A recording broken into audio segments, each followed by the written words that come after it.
"You forgot to clean this." The manager laughed. Little did he know she was the owner's mother. Dorothy Parker felt her heart tighten every time she heard the malicious laughter echo through the restaurant's dining area. At 62, she had taken that cleaning job not out of financial need, but for a reason that had been eating at her for 5 long years. The orange juice spilled across the freshly waxed floor as Bradley Thompson, the manager, laughed loudly enough for all the customers to hear. "You forgot to clean this," he said, pointing to the orange liquid he had deliberately knocked off the table himself. Dorothy swallowed hard and bent down to grab the cleaning cloth. It was the 3rd time that morning he had done the same thing, always with that cruel smile, always in front of the other employees. "I'm sorry, Mr. Bradley," she murmured, starting to wipe the floor. "Woman, you need to pay more attention. This is a fine restaurant, not some dive," he continued, raising his voice so the nearby customers could hear. One of the waitresses, Ashley, a young woman around 25, looked at Dorothy with pity. She had tried to defend the cleaner a few times, but Bradley always threatened her with dismissal. Dorothy finished cleaning and stood up slowly. Her back wasn't what it used to be, but she needed to be there. She needed to uncover the truth about her son, Nathan, who had vanished from her life 5 years ago without explanation. The restaurant Southern Flavors was located in downtown Denver, a place known for its good food and upscale atmosphere. Dorothy had gotten the job through an agency that didn't ask too many questions. The owner was a mysterious man no one had ever met in person. He only sent orders via messages to the manager. "Dorothy, after cleaning all the tables, you'll wash the dishes in the kitchen," Bradley ordered, interrupting her thoughts. "Yes, sir." It was always like this. Bradley seemed to take special pleasure in humiliating her. When he found out she lived in a modest neighborhood on the south side, the taunts got worse. Ashley approached her while organizing the silverware. "Mrs. Dorothy, why do you put up with this?" the young woman whispered. "I need this job, dear," Dorothy replied, without revealing the real reason. The truth was more complicated than that. Dorothy had learned through an old neighbor that Nathan had worked as an accountant somewhere downtown. After 5 years without a word, this was her only lead. The restaurant was in an area with many offices, and she hoped somehow to find him or discover where he was. During her lunch break, Dorothy walked the nearby streets. She watched every suited man who passed, searching for any familiar trace. Nathan would be 32 now, and she could barely picture what he might look like after so long. Dear listener, if you're enjoying the story, don't forget to like and especially subscribe to the channel. It helps us a lot as we're just starting out. Now, continuing. When she returned to the restaurant, Bradley was waiting with that smile she knew all too well. "Dorothy, you took 5 minutes longer than allowed," he said, glancing pointedly at his watch. "I'm sorry, Mr. Bradley. It won't happen again. I hope not. By the way, I forgot to tell you. The owner sent a message saying he wants the restaurant spotless for an important meeting on Friday. You'll have to work late this week." Dorothy nodded silently. She had little choice. The rest of the afternoon passed without major incidents until she had to clean the manager's office. That was when she found something that made her heart race, an old photo fallen behind a filing cabinet. It was Nathan at 15, smiling beside her at a picnic in the park. Her hands trembled as she picked up the photograph. How had it ended up there? Nathan had never worked at that restaurant, at least not that she knew of. "What are you doing?" Bradley's voice made her jump. I was cleaning and this photo fell out," she stammered, trying to hide the picture. "Give me that." He snatched it from her hands. "You have no right to go through personal things. I'm sorry, I didn't mean to..." "Didn't mean to what?" "Snoop around." Bradley examined the photo carefully. "How do you know this boy?" Dorothy's heart pounded so hard she was sure he could hear it. "I don't, the photo isn't mine. Of course it's not yours. Someone like you wouldn't have pictures from places like this," he said, tucking the photo into his pocket. "Finish cleaning and get out. And next time, keep your hands off my things." Dorothy finished her work with shaking hands. The photo confirmed her suspicions. Somehow, Nathan was connected to that place. But how? And why did Bradley have a picture of him? That night, in her small house in Southside, Dorothy barely slept. The puzzle pieces were starting to come together in her mind, but many were still missing. The next day, she arrived at work early. She wanted to observe the place more closely, to look for other clues. That's when she heard Ashley talking to another employee in the kitchen. "The owner is really strange, huh? 5 years working here and no one's ever seen him in person," the waitress commented. "It's true. He only messages Bradley." "They say he's young, in his early 30s, replied Kevin, the cook. "And really rich, from what I've heard. Bought this place out of nowhere and renovated everything." Dorothy pretended to be busy cleaning the counters but listened to every word. "Do you know how long ago the owner bought the restaurant?" she asked, trying to sound casual. "About 5 years, give or take," Ashley answered. "Why, Mrs. Parker?" "Just curious," she lied. 5 years. Exactly how long Nathan had been gone from her life. The coincidence was unsettling. During her shift, Bradley seemed even more irritable than usual. He made a point of spilling coffee on the floor 3 separate times, always ordering Dorothy to clean it up. "You're too slow," he complained the 3rd time. "In my day, maids were more efficient." "I'm sorry, I'll try harder," she replied, controlling the anger rising in her chest. "You better. People like you should be grateful to have a job in a decent place like this." Bradley's words cut like knives, but Dorothy had to endure them. Every day in that place brought her closer to the truth about Nathan. During her break, she decided to explore the building further. She discovered there were other offices on the upper floors. Maybe Nathan had worked in one of them, and somehow Bradley knew him. When she returned, she found the manager speaking quietly on the phone. "Yes, sir, she's starting to ask questions." "No, she hasn't found anything important yet." "Understood, I'll keep her busy." Dorothy hid behind the kitchen door, trying to hear more, but Bradley ended the call quickly. The rest of the week passed with growing tension. Bradley seemed to be watching her every move, as if waiting for her to slip up. And she, in turn, watched his every action, searching for clues about his connection to Nathan. On Friday, the day of the important meeting, the restaurant was bustling. Well-dressed clients arrived for lunch, and Bradley was especially on edge. "Dorothy, you'll clean the private dining room, and be careful not to break anything. These clients are very important," he ordered. The private dining room was a separate area from the main restaurant, used for special events. As she wiped down the mahogany tables and adjusted the upholstered chairs, Dorothy noticed the pictures on the walls.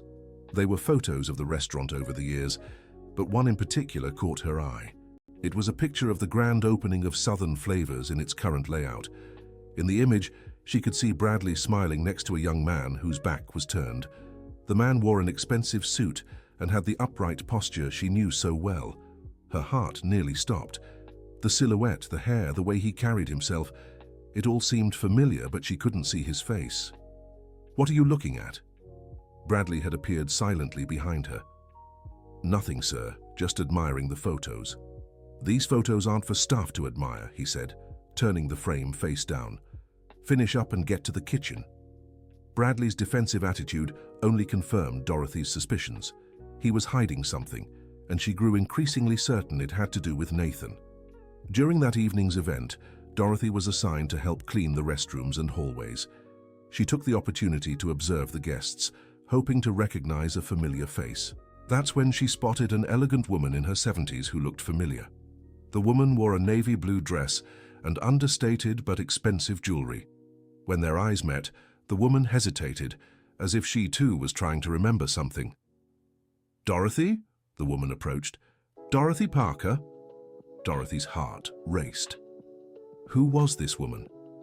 "Yes, that's me. I'm sorry, but I'm Margaret Wilson. We worked together at St. Joseph Hospital many years ago. You were a nursing assistant, weren't you?" The memory rushed back like a flood. Margaret had been the nursing supervisor at the hospital where Dorothy worked for 15 years before retiring. "Mrs. Wilson, what a surprise to see you here," Dorothy said, trying to hide her embarrassment at being seen in her current situation. "What a coincidence. I'm here for the hospital's Retired Staff Association meeting, but tell me, how have you been? And your son, Nathan? I remember you used to talk about him so often." Before Dorothy could answer, Bradley stepped between them. "Dorothy, you should be working, not chatting with guests," he said sharply. "I'm sorry, sir. Excuse me," Margaret interrupted, giving Bradley a stern look. I was speaking with a former colleague, and you are? Bradley Thompson, manager of this establishment, and I apologize, but staff are instructed not to bother the guests. She wasn't bothering me. Quite the opposite, Margaret replied coolly. Even so, I'll need her to return to work. Dorothy walked away, embarrassed, but not before seeing Margaret's indignant glare directed at Bradley. The rest of the evening passed without incident, but Dorothy couldn't stop thinking about her conversation with Margaret. Her former supervisor had mentioned Nathan fondly, recalling how Dorothy used to speak proudly of her son. Back then, Nathan was in college studying accounting and was a great source of pride for his mother. Dorothy worked double shifts to pay for his education but never complained. On the contrary, she felt fulfilled watching him graduate and land a good job. But then, 5 years ago, everything changed. Nathan simply vanished from her life. He stopped answering calls, never visited, and when she tried to find him at work, they said he had quit. Dorothy never understood what happened. Nathan had been a loving, attentive son. They'd always been close, especially after his father left when he was just 8 years old. On Saturday, Dorothy wasn't scheduled to work, but she decided to go to the restaurant anyway. I wanted to observe the movement, maybe discover something new. That's when she saw Bradley arriving earlier than usual, talking agitatedly on the phone. No, sir. She's asking too many questions. I think she's starting to suspect. Yes, the photo was my mistake. I understand. I'll handle it. Dorothy hid behind a parked car, trying to hear more. It has to be discreet. We can't raise suspicions. Yes, maybe it's better to let her go soon. All right, I'll wait for your orders. Dorothy's heart raced. They were planning to get rid of her before she uncovered the truth. But what truth was that? And who was the person on the other end of the line? Over the weekend, Dorothy couldn't stop thinking about the situation. All the pieces pointed to a connection between Nathan and the restaurant, but she still couldn't figure out what it was. On Monday, she arrived at work determined to find out more, but Bradley greeted her with a smile she didn't like at all. Dorothy, I have news for you, he said. The owner decided to make some changes to the cleaning staff. Unfortunately, we won't be needing your services anymore. What do you mean? She asked, trying to hide her desperation. You're fired. You can gather your things and leave. But why? I've always done everything you asked. The decision's already made. Here's your severance. He handed her an envelope. And don't bother trying to talk to the owner. The decision is final. Dorothy felt her world crumbling around her. She was so close to uncovering the truth about Nathan, and now it was all slipping away. Please, Mr. Bradley, I need this job, she pleaded. You should have thought about that before snooping where you shouldn't have. That's when Ashley appeared. Mrs. Dorothy? What's going on? She's been fired, Bradley replied curtly. And you, if you don't want the same fate, better get back to work. Ashley looked at Dorothy with pity, but couldn't do anything. Dear listener, if you're enjoying the story, don't forget to like and especially subscribe to the channel. It helps us a lot as we're just starting out. Now continuing. Dorothy gathered her few belongings and left the restaurant with tears in her eyes. 5 years searching for her son, and now that she'd found a lead, she was being pushed away, but she wasn't giving up. She decided to stay nearby, watching the restaurant from a distance, waiting for an opportunity. Over the next week, Dorothy positioned herself in a cafe across the street and observed the comings and goings. She noted the times Bradley arrived and left, the suppliers making deliveries, the regular customers. It was during one of these observations that she noticed something strange. Every Thursday, a black car would stop in front of the restaurant for a few minutes, but no one got out. Bradley always came out to talk to someone inside the vehicle, but the conversations were brief. The following Thursday, Dorothy decided to get closer. She hid behind a newspaper stand and got a better look at the scene. Bradley came out of the restaurant carrying a briefcase and approached the car. The driver's window rolled down slightly, but Dorothy couldn't see who was inside. The conversation lasted just a few minutes, and then the car drove away. There was something very suspicious about these weekly meetings. On Saturday, Dorothy decided to try a different approach. She knew Ashley lived in a neighborhood close to hers, and maybe she could talk to the young woman away from the restaurant. She waited for Ashley at the bus stop near the restaurant and approached when she saw her. "Ashley, can I talk to you?" The young woman was startled, but smiled when she recognized Dorothy. "Mrs. Dorothy, how are you?" "I'm fine, dear. Can I ask you something?" "Of course." "Do you remember anything strange Bradley has done lately? Any odd conversations? Any unusual behavior?" Ashley hesitated. "Why do you want to know?" "Well, I think he's hiding something important from me. Something related to my son." "Your son?"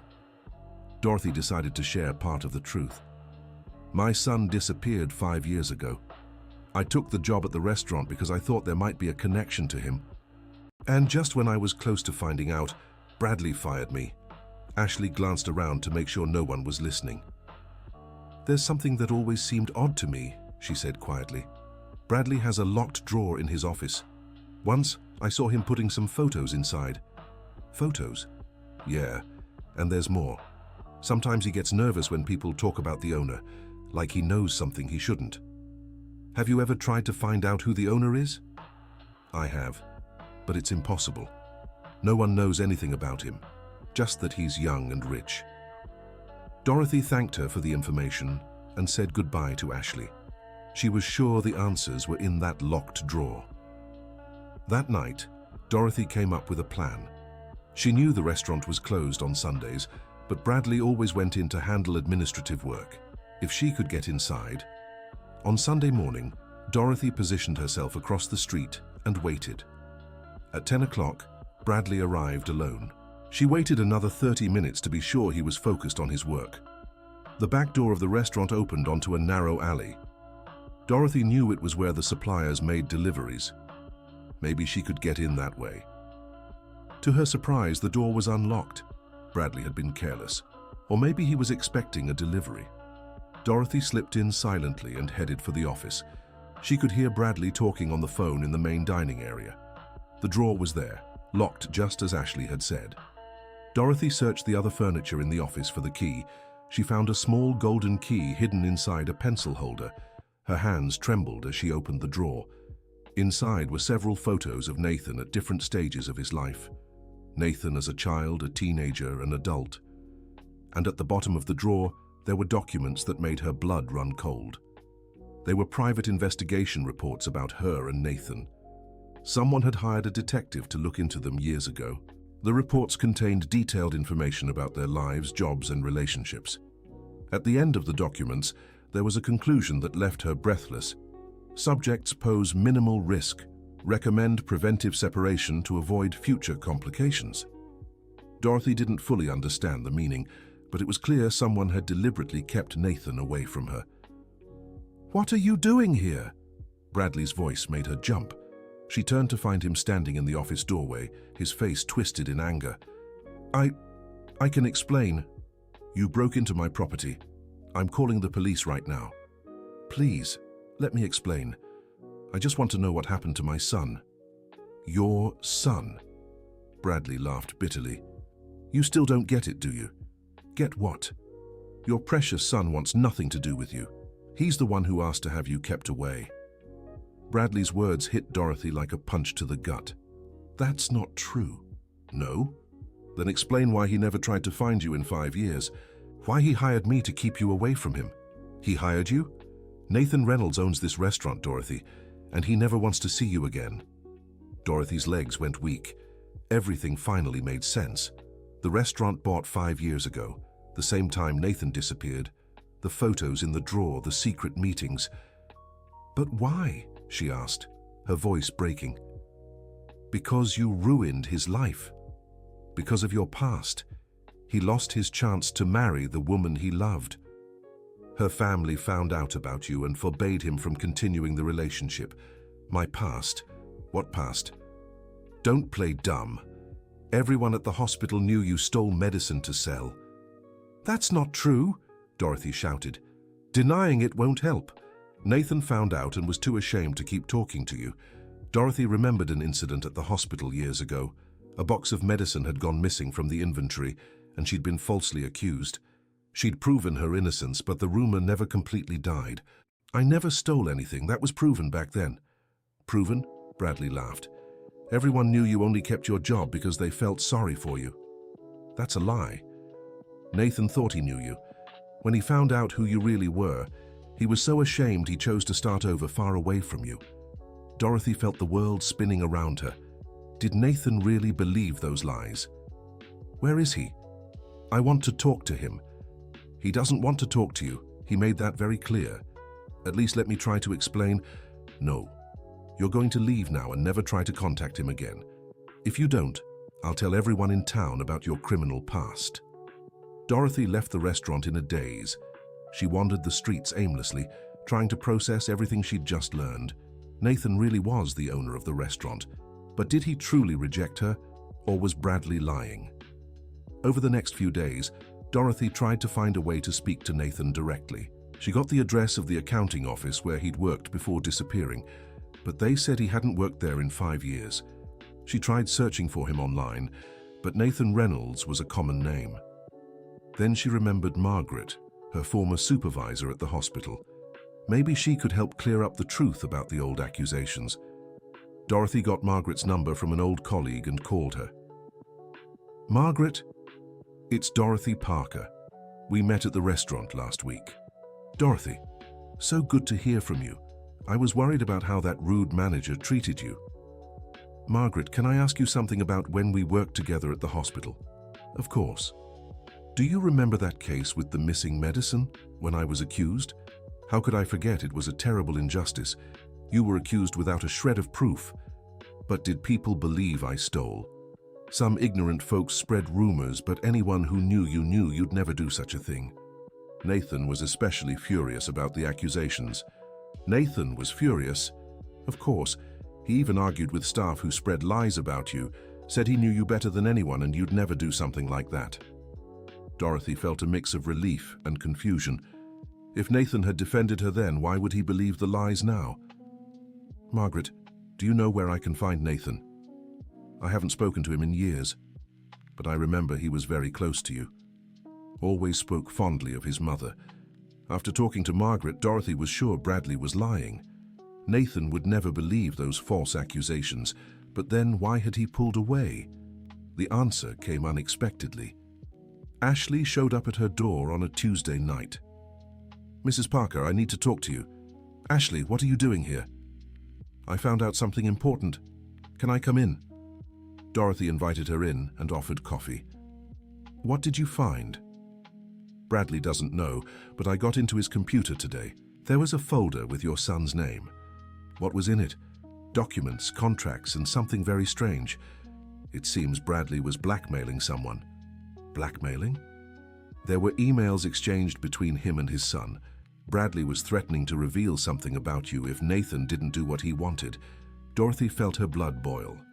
Bradley was blackmailing Nathan. What kind of blackmail? I couldn't read everything, but from what I gathered, Bradley found out Nathan was your son and started blackmailing him. He threatened to spread lies about you if Nathan didn't pay him a monthly sum. So that's why Nathan distanced himself from me. It seems so.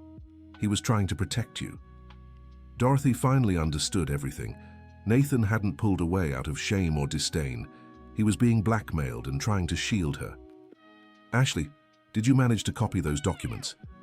I got some. They're here, she said, showing a flash drive. Are you sure Bradley doesn't know you saw this? Positive. He was in the salon dealing with a supplier issue. Dorothy hugged the young woman gratefully. Thank you, Ashley. You have no idea how much this means to me. Mrs. Parker, there's one more thing. Today's Thursday, right? That black car will show up again. Maybe it's your chance to find out who's inside. Dorothy had an idea. Ashley, can you do me one more favor? Of course. I need you to deliver a letter to whoever's in that black car. But it has to be done without Bradley seeing.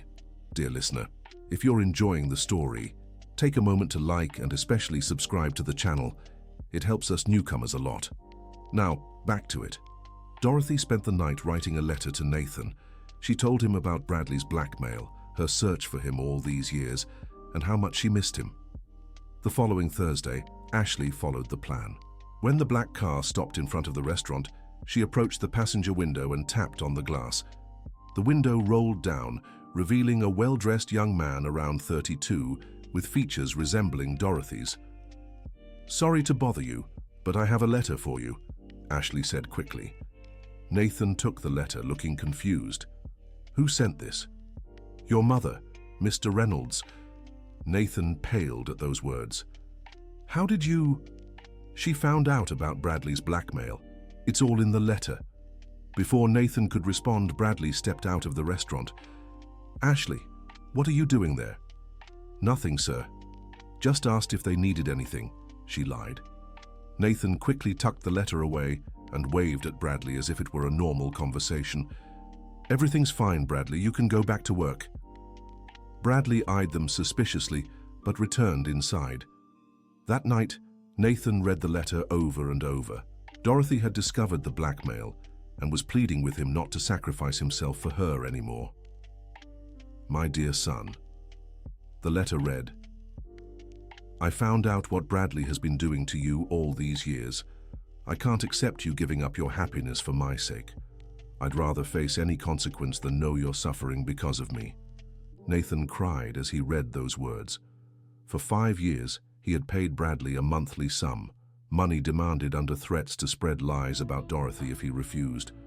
At first, Nathan had tried to ignore the threats, but when Bradley proved he had connections across the city and could truly harm his mother's reputation, he gave in. His solution was to cut all ties with Dorothy. That way, Bradley would have no reason to target her, and she'd be safe. Nathan even used his savings to buy the restaurant where Bradley worked, ensuring he had a good salary and no need to blackmail anyone. At least, that's what he'd thought. But Bradley kept asking for extra money, always with new threats. After reading his mother's letter, Nathan decided it was time to put an end to that situation. The following Friday, instead of sending the usual money, Nathan chose to show up at the restaurant in person. Dorothy was across the street, watching as always when she saw a well-dressed man step out of a black car and walk determinedly toward the restaurant. Even from a distance, she immediately recognized his silhouette. It was Nathan. Her heart raced as she saw her son after 5 long years. He was taller, more polished, but he was still her boy. Inside the restaurant, Nathan stormed in like a hurricane. "Bradley!" he shouted, making all the employees stop and stare. "Nathan, what a surprise! I thought you were only coming on Thursday," said Bradley, trying to mask his nervousness. "We need to talk, now." "Of course, let's go to the office." "No, right here, in front of everyone." Bradley paled. "Nathan, I think it's better—" 5 years, Bradley. 5 years you blackmailed me and kept me from my mother." A murmur spread through the dining room. The employees gaped. "What are you talking about?" "Don't play dumb. I know everything. The lies you made up about her, the threats, the money you extorted from me." "Nathan, you're upset. Let's talk in private." "No, I want everyone to know what kind of person you are." Nathan turned to the employees. "This man found out I was Dorothy Parker's son and decided to take advantage of it. He fabricated lies about her and blackmailed me for 5 years." Ashley stepped forward. "It's true. I saw the documents on his computer." Bradley glared at Ashley with hatred. "You had no right to go through my things, and you had no right to tear a family apart," Nathan shouted. "Your mother is a thief. Everyone at St. Joseph Hospital knew it." "That's a lie. I checked everything. She was falsely accused and it was proven back then. Even if it were true, what difference does it make now? It makes all the difference. Because of you, I lost 5 years of my mother's life. Because of you, she suffered, thinking I had abandoned her." Nathan took a deep breath before continuing. "Bradley Thompson, you're fired. I want you to gather your things and leave my restaurant right now." "Your restaurant?" "Yes. I own Southern Flavors, and you'll never blackmail anyone again." Bradley tried to argue, but Nathan was unyielding. "Security!" 2 uniformed men appeared. "Please escort Mr. Thompson out." As Bradley was led away, protesting, Nathan turned to Ashley. "Thank you for helping my mother, and for delivering her letter to me." "You're welcome, Mr. Nathan. Mrs. Parker is a wonderful person." "Where is she?" "Probably across the street. She comes here every day watching from a distance." Nathan rushed out of the restaurant. Across the street, Dorothy still stood frozen, stunned by everything she had just witnessed. When she saw Nathan running toward her, she couldn't move. 5 years of longing and pain condensed into that single moment. "Mum," Nathan said breathlessly as he reached her. "Nathan," was all she could whisper. They embraced right there on the sidewalk, crying and trembling with emotion. "Forgive me, Mum. Forgive me for abandoning you," Nathan sobbed. "It wasn't your fault, my son. It wasn't your fault. I love you so much I never stopped loving you. I love you too, Nathan. All these years I just wanted to find you." They held each other for long minutes, oblivious to the street around them. "Why didn't you tell me about the blackmail?" Dorothy asked. "Because I thought it was the only way to protect you. Bradley threatened to spread lies about you all over town. But I could have handled it. You didn't have to stay away from me. I know that now, but back then I was desperate. I just wanted you to be safe. Oh, my son, you sacrificed so much for me. And you sacrificed too. You endured humiliation every day just to try to find me." Dorothy told him how she had discovered the restaurant, the humiliation she suffered at Bradley's hands, and how Ashley had helped her. "Ashley is a special young woman. I want to promote her to salon supervisor," said Nathan. "She deserves it. She's the one who uncovered everything." Nathan explained how he had bought the restaurant specifically to keep Bradley in check, and how it hadn't gone as planned. "I should have confronted him from the start instead of trying to appease him. What matters is that we're together again now. Yes, and we'll never be apart again." They returned to the restaurant together. The staff applauded when they saw them walk in arm in arm. Nathan gathered the entire team and explained the full situation. He apologized for allowing Bradley to mistreat Dorothy and promised it would never happen again. "From today on, my mother will be the restaurant's general supervisor. She knows the value of honest work and will ensure everyone is treated with respect." Dorothy was moved by her son's gesture. "Nathan, I don't have any management experience. You have something far more important, character, and that can't be taught." In the months that followed, mother and son worked together to turn Southern Flavors into a model of a respectful and harmonious workplace. Dorothy proved to be an excellent supervisor, always attentive to the staff's well-being. Ashley was promoted and became one of the most beloved waitresses by customers. Nathan discovered that working alongside his mother was far more rewarding than he'd imagined. They made up for lost time by chatting during afternoons at the restaurant, planning improvements and dreaming of the future. Their bond grew stronger each day. Nathan opened up about his years of loneliness and guilt, while Dorothy shared the pain of not understanding why she had lost her son. "We'll never let anyone come between us again," Nathan promised. "Never again," Dorothy agreed. The restaurant flourished under the new management. Its reputation as a place where employees were treated well attracted skilled workers, and service improved significantly. Dorothy implemented a training program for new hires, always emphasizing mutual respect. She remembered the humiliation she'd endured and made sure no one else went through it. Nathan, in turn, found that running the business with his mother was far more fulfilling than doing it alone. Dorothy's ideas, rooted in her life experience, often proved invaluable. One day, Margaret stopped by the restaurant for lunch. She was delighted to see Dorothy in her new role. "Dorothy, what a wonderful transformation!" she exclaimed. "Margaret, it's so good to see you. I heard you were working here under difficult circumstances, but now I see things have changed." Dorothy introduced Nathan to Margaret, and they reminisced about their old days at St. Joseph Hospital. "I always knew you were special, Dorothy. You deserve all this happiness." There were also updates about Bradley. He tried getting jobs at other restaurants in town, but his reputation had spread quickly. He ended up having to move to another city.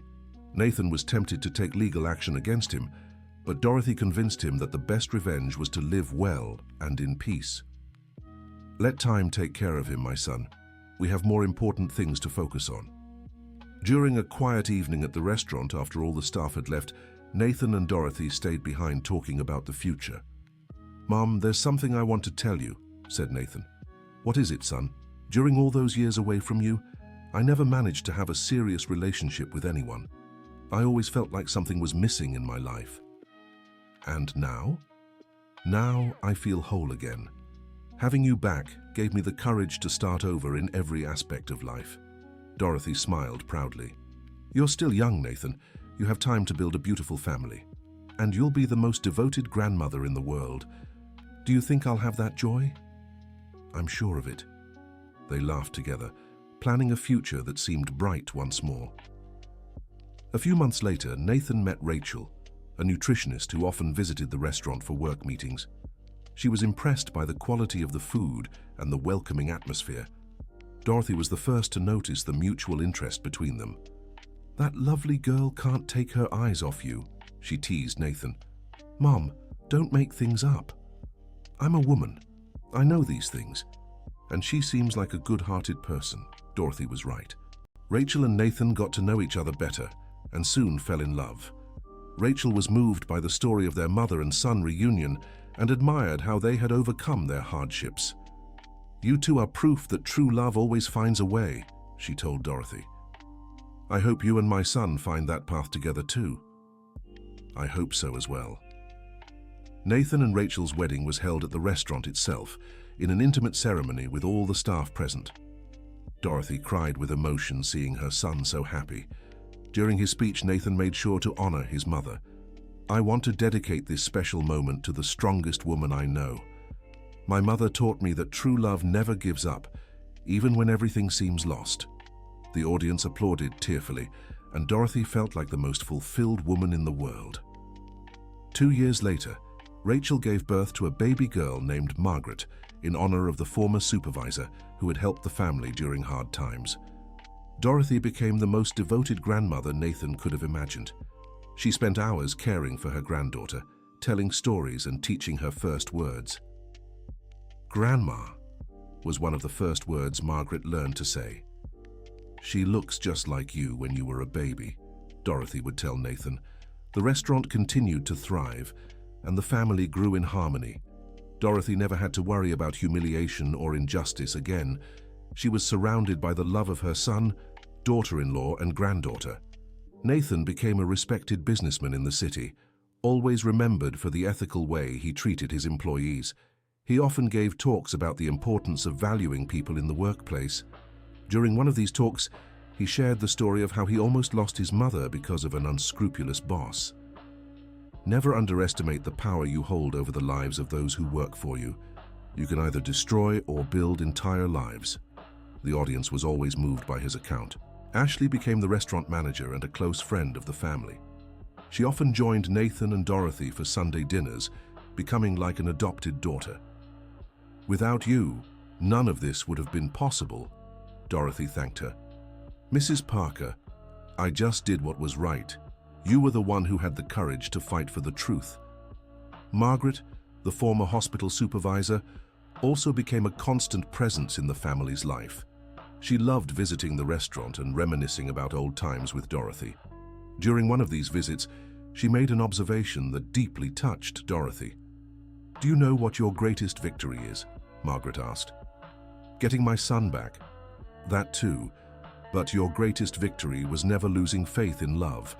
Even when all seemed lost, you kept believing that your family's love was stronger than any lie." Dorothy reflected on those words and realized Margaret was right. Through all those difficult years, she had never given up on Nathan. Even without understanding what had happened, something inside her always knew her son hadn't abandoned her out of a lack of love. It's true. Deep in my heart, I always knew my boy still loved me. And that certainty is what kept you strong through the entire fight. End of story. Now tell me, what did you think of this story of resilience and reunion? Do you believe Dorothy was right to never stop searching for her son? And what do you think about Nathan's choice to sacrifice himself to protect his mother? Share your thoughts in the comments below. If the story moved you, don't forget to leave a like and subscribe to the channel so you won't miss other touching stories like this one.